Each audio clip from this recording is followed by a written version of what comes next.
All work is sacred, and your job is an act of worship.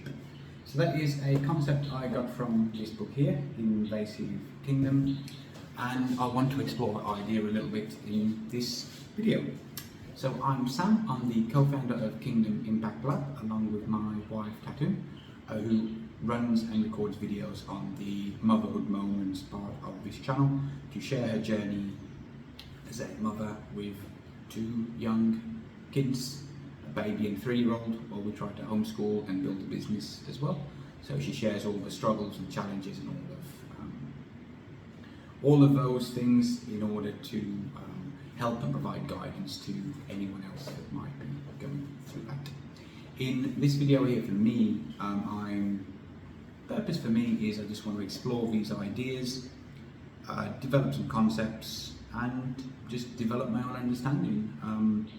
I view it as a gift that not many people will watch my videos to start off with, because it allows me to make a lot of mistakes, which I do, and it basically allows me to think out loud so that I clarify things in my own mind, and I reach a point that when I do need to articulate these concepts, that I can do them a lot more clearly.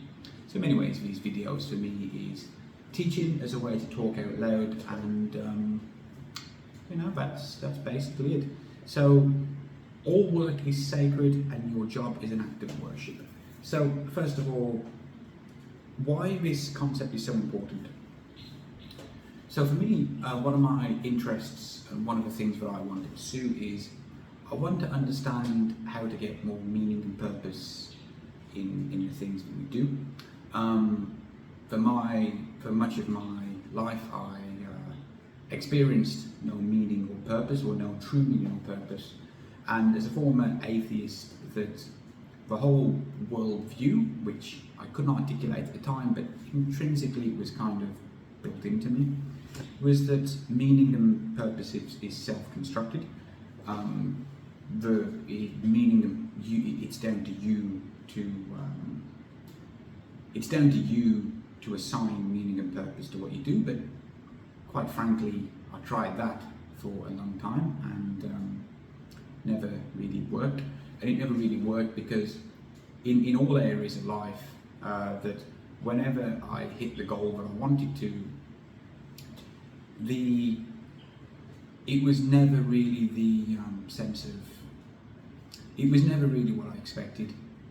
Let's say you hit a financial target that you've been aiming for many years, and it feels great for a day or two, but then the sort of the dopamine goes, and then it's back to normal, and then you're thinking, what's next? With running, which is a passion, interest, and hobby of mine for many years, that you run your first marathon and it feels great and you're so proud of it, and that lasts for the few days, and then when the muscle soreness goes, you kind of forget about it, and then it's back to normal, back to the mundane, back to the day-to-day stuff. And you just keep setting yourself bigger and bigger goals until you reach a point where you either reach the ceiling of your ability. For me, I might have reached that here because, well, we live in Malaysia on the equator, where it's hot and humid all the time, and my physiology does not deal well with heat and humidity. So doing longer and longer runs here is just not practical, because my ability is determined by external factors, such as weather conditions on the day, and you sort of don't want to pursue it anymore. You've reached the level of what you want to do. So the question is, well, what's next? Because you need to have something that you want to pursue. And so I set myself a running challenge where I wanted to run 34 marathons while I was 34 years old, which pretty much for an entire year was the goal I focused on for running. And it was just me waking up at 2 o'clock in the morning on weekends and going out and running for 5-6 hours. And it was great, I enjoyed it, fantastic. The idea came to me while in church, and the day that I finished the challenge was as I expected it, but perhaps it's unexpected for other people. It was such a massive anticlimax because it's something that you'd focused on for so long, and then you reach it, and then you achieve it, and then, you know, it literally felt good the moment I crossed my arbitrary finish line, and then I went back home and I had a shower, and then I was in a good mood for the rest of the day because of the endorphins and things, and went to some, like, a church event afterwards. But it was just sort of, okay, great. And then it sort of, now what? It was when we were travelling, you know, years and years back, that it became a goal of how many different countries can we visit, and then whenever you hit certain arbitrary numbers that you aim for, you tick it off, and then what's next, what's next, what's next. You kind of pursue it until you don't. And the point of these examples here is that it's the story, it was the story of my life, of setting goals and pursuing them and trying to achieve them and all of this stuff. And what I later realised, the reason for this from listening to Jordan Peterson, it's the concept of Jacob's ladder. And humans are programmed to find joy and meaning in progression towards a goal. And then when we achieve the goal, we kind of feel a bit lost, disillusioned, not really sure where we are or what we're doing. We need to have another goal immediately afterwards so we can get back onto the progression towards the goal. But the key thing is that you need to make sure that your ladder, using the metaphor, is up the right wall, and you're climbing up, and you're setting yourself a series of ever-expanding goals which are directly tied to your ultimate destiny, rather than climbing up the rung ladder where you continuously set bigger and bigger goals until you reach a point, like using running as an example, for me personally, is where I reach the ceiling of my ability in the environment that I'm at. And for me, the moment for me came after 7 years maybe of running consistently, running marathons consistently, 8 years maybe. The moment for me came when I put in so much training for the race that I did not finish on 2 previous times. So much training, as in I was going out on a Saturday for 8-9 hours in the hills, all day training, and then on the long run, and then doing the back-to-back on the Sunday, same again. Spending so much time away from family, from my son, just all the training that I put into it, and then got there on race day and I missed the cut-off time, and struggling as a result of struggling with heat at the second water station. Just 19 kilometres in, I was out the race, one of the first, and I put in so much training for it, and it was just, that was kind of the moment for me when things in many ways fell apart with long distance running. And for me, the reason was that it no longer became a meaningful goal to try and pursue. It was that harsh reality check that what I'm doing, I'm climbing the wrong ladder, because, like I mentioned before, my physiology is not conducive to running in heat and humidity, especially humidity. And the day before the race, it rained for 3 days before the race, and then on the day of the race, the sun come out, and then you're on jungle trails with, it's just like a steam room, hot, slippy, steamy, and I just fell apart. I ended up having some kind of heat exhaustion, and that's what prevented me from getting further than 19 kilometers in the race, and I just couldn't justify doing it anymore. I had reached the ceiling of my ability and pursuing what I was prepared to sacrifice in order to pursue this goal of finishing this race. And it was no longer worth the sacrifice to pursue it, because I could put so much time, energy and effort into it, sacrifice so much stuff, only to find that something as random as the weather on the day is going to determine whether I finish the race or not.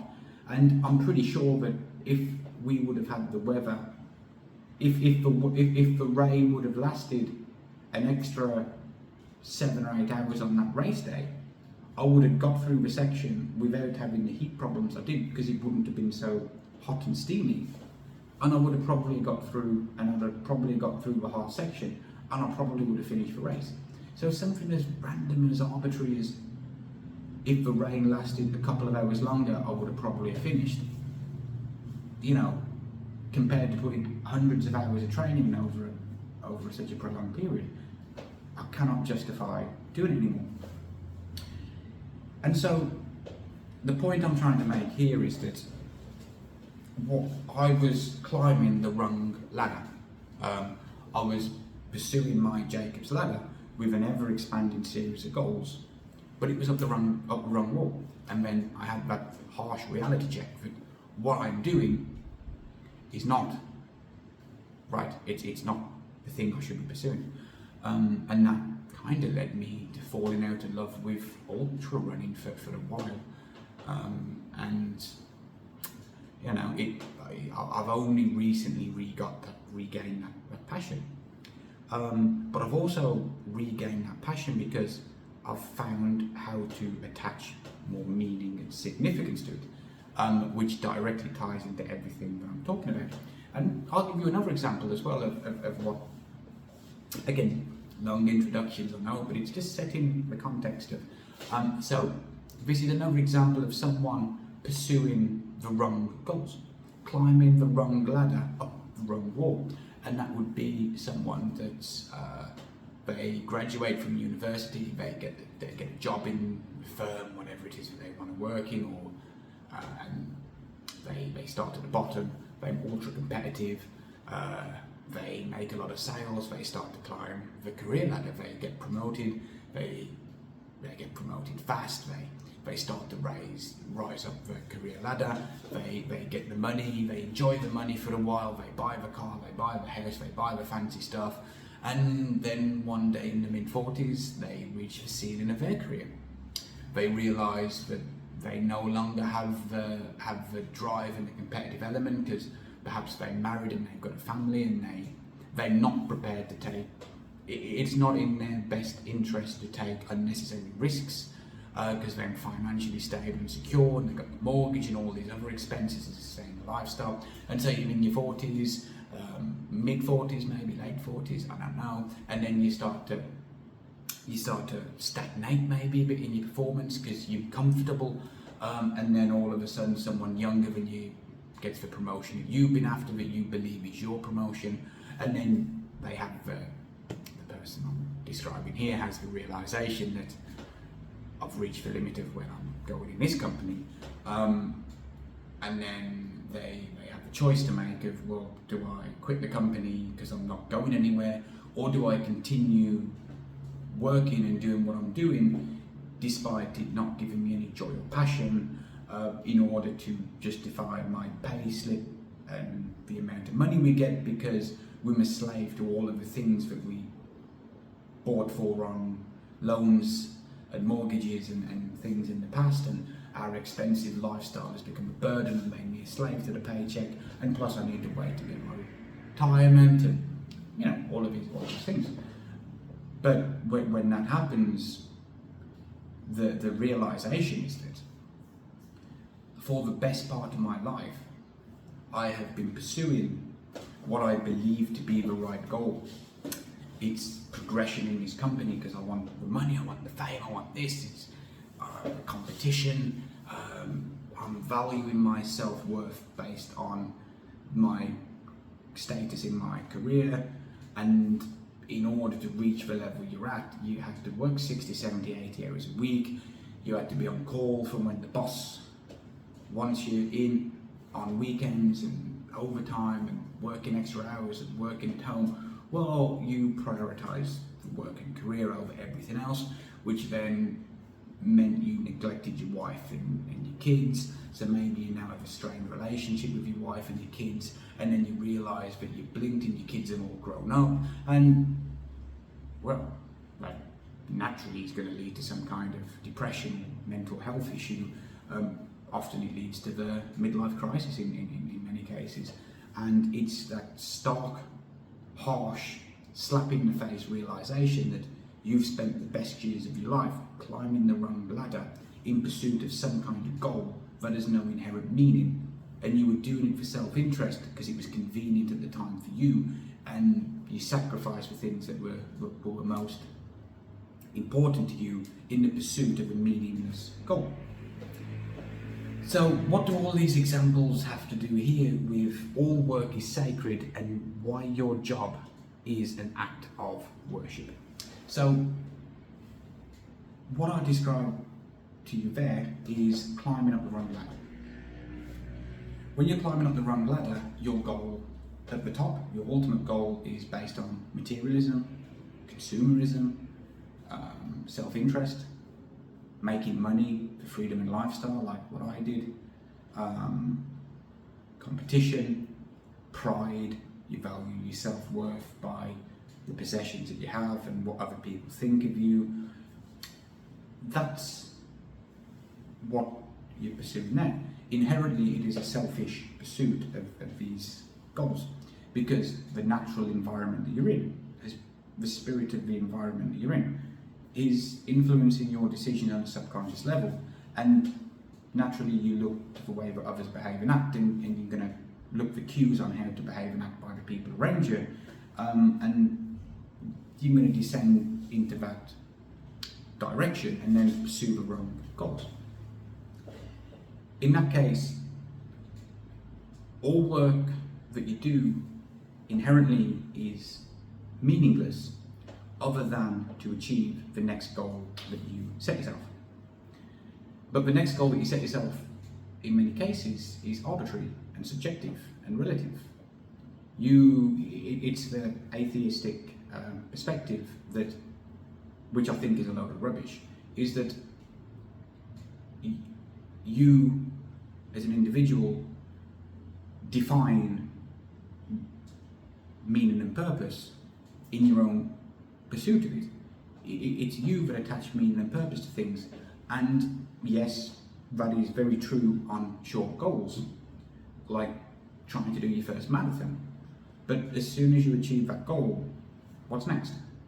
It always happens, what's next, what's next, what's next? Because humans are programmed to find joy and fulfillment in the progression towards a meaningful goal. You achieve the goal, it goes.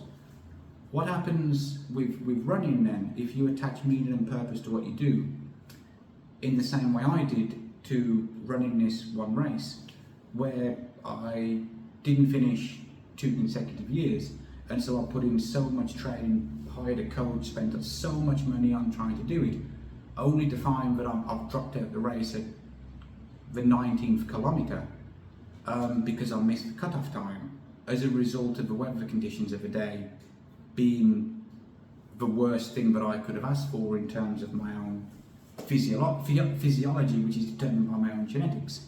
So in that case there, using the perspective that meaning and purpose is self-constructed, it would then lead me to conclude that my long distance running was completely meaningless because I had failed at what I did, and I was a failure because my genetics predisposes me to struggle in heat and humidity. Does that mean that I should just lose my passion for running, which I've done for so many years? That's why that worldview is wrong. And when you have that worldview, you're assigning yourself bigger goals all the time, and then eventually you reach your limit and reach the ceiling, and then that's when all meaning kind of collapses. And when all meaning kind of collapses, it you're naturally going to feel depressed, and you're thinking you've wasted your time and all of these things, and it's just not a good thing to do. So what if we flip it around? What if we find a way to make everything that you do intrinsically meaningful? Well, how do you do that? Well, for me, it was going from an atheist to becoming a Christian, and then realizing that if I root my identity and core values and my mission in what it means to become Christ-like as my primary goal, that naturally gives everything meaning and purpose. It means that the outcome of what you do, such as in the race that I didn't finish, that I was out at sort of 19 kilometres of a 110 kilometre run, barely made it 10% through. My self-worth is not based on the outcome that I had. That whether I finished the race or whether I didn't finish the race doesn't matter. What matters is that I did my best in that moment of time. It flips it. It means that pursuing Christ-likeness in what you do as your ultimate goal, and having a vision for your life and business and work, which is rooted in what it means to be Christ-like and based on biblical principles, it always gives you a why beyond the why. It means that, sure, you can self-construct your own meaning and purpose in your goals, but the question is, why are you pursuing that goal in the first place? What is your why? Well, if there's no reason beyond the fact that you arbitrarily define meaning and purpose, you, at some point, most likely, you aren't going to reach a point where it collapses in on itself, because it's a house built on cards. And if you're pursuing things for the wrong reasons, like the pursuit of money and pride and external validation and all of these things, then the longer that goes on, the more miserable it's probably going to make your life and the lives of those around you, and the bigger a disconnect that you'll find between who you are as a person in here and what you're actually doing on the outside. And then, unless you're a complete sociopath, that you're going to reach a point where you kind of think, was it worth it? Did I do that for the right reasons? You start to question yourself. But when you have a vision anchored in what it means to become Christ-like, it means that everything you do has intrinsic meaning. It gives meaning to everything you do. So it allows you to have the mindset of looking at the setback, like with the run, for example, that what are the benefits that I've got by doing that run and not failing? Well, first, it was a massive lesson in humility. And it was a massive lesson too in understanding that my performance is not down to me. There's so many other factors that are in play, and I can't control the outcome. The only thing I can control is making sure that I give it my best at all times. And giving it your best at all times is the pursuit of Christ-likeness. It's one of the characteristics that you pursue. And then you can measure your success based on, did you give your best effort, as one aspect of it. I look at that run as a blessing, because my family and some close friends we had decided to go on a little holiday around the location where the run was and where the run took place, up in the mountains. And because I didn't finish the run, I got to spend the long weekend with my family and with my friends. If I'd have completed the run, I would have just been comatose afterwards, kind of thing. And it would have taken 2 weeks then probably to recover. it's helped me realise certain priorities in life, and it's ultimately led me on this quest here, because if that had not have happened to me, maybe I wouldn't be sitting here talking about this video.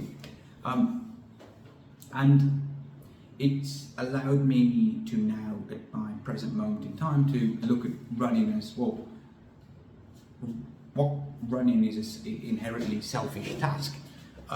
So what can I do in this moment of time in order to become Christ-like in running?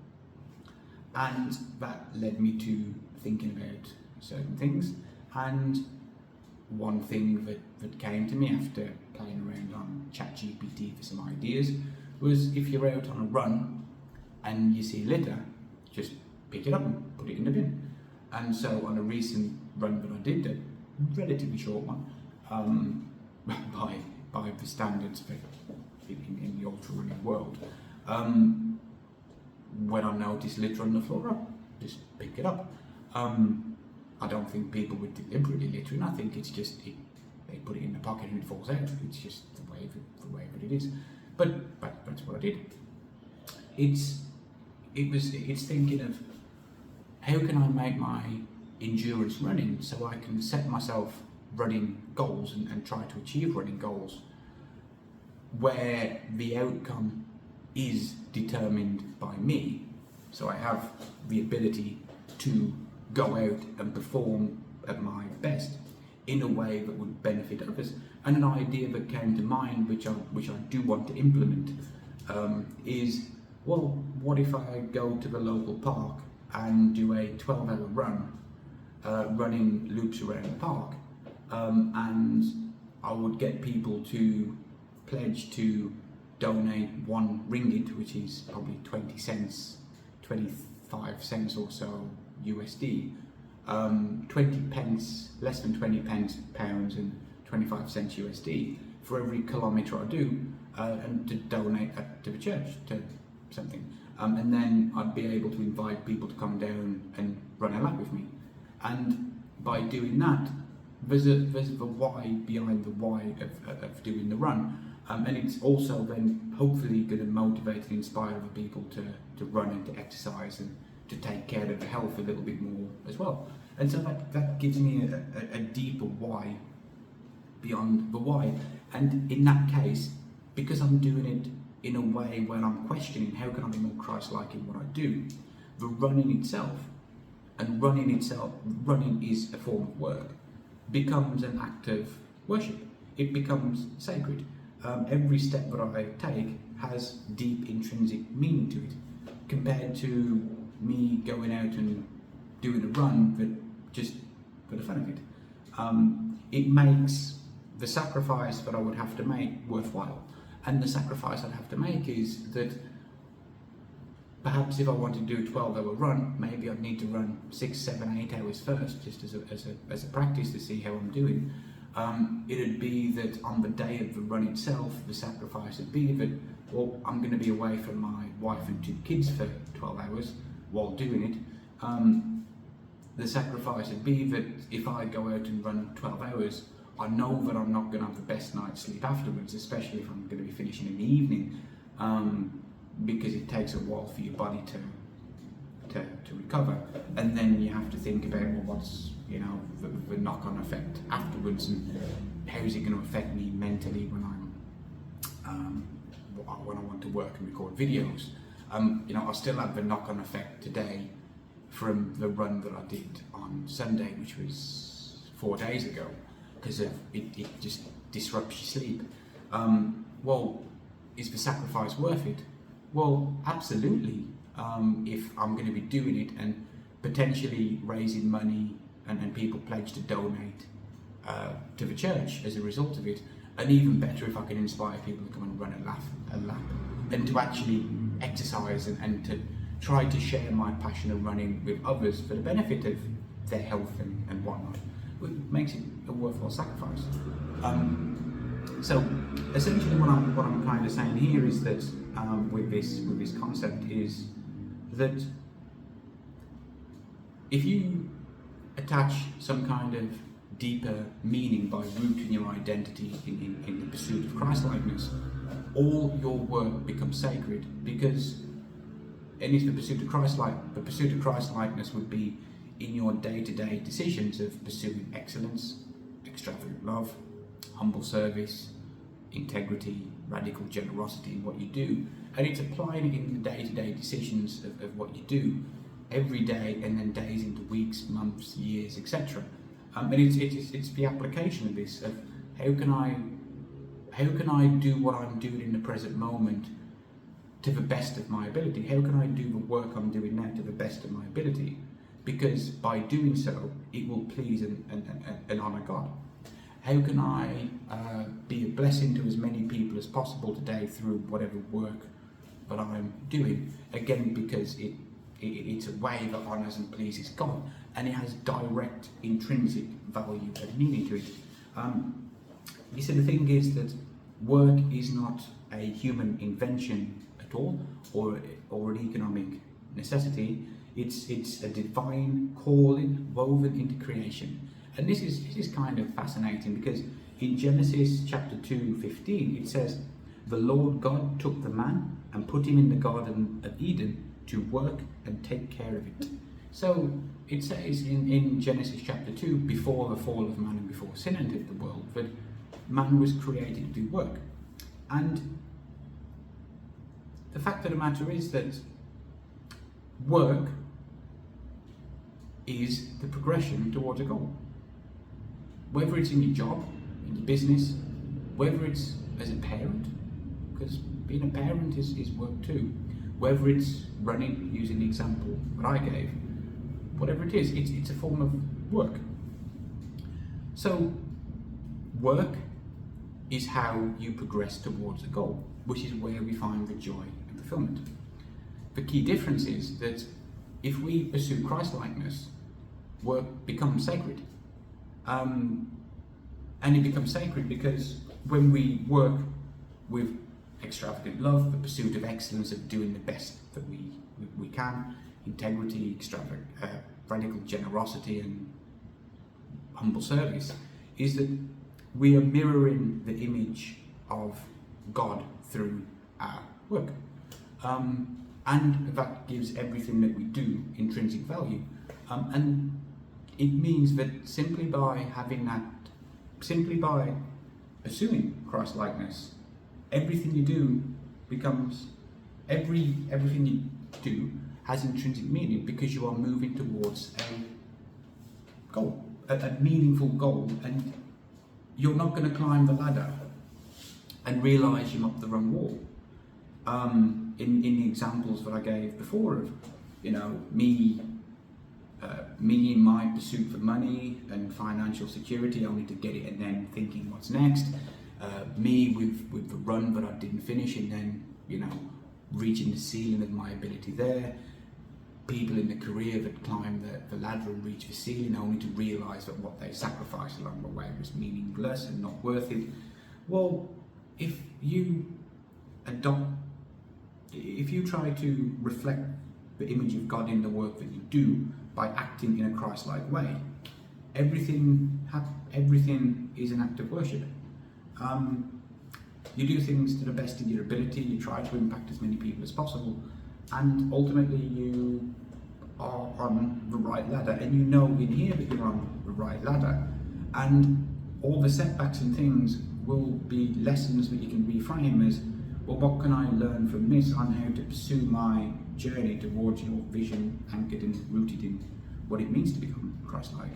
And that is why all work is sacred, and that's why your job is an act of worship. And if you can have this mindset, and you need to proactively apply these principles, because if you don't, the secular transactional world will influence you on a subconscious level, because that's just the environment that you're in.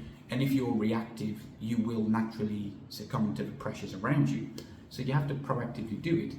And everything you do then has meaning and purpose, and that's it. See you next time.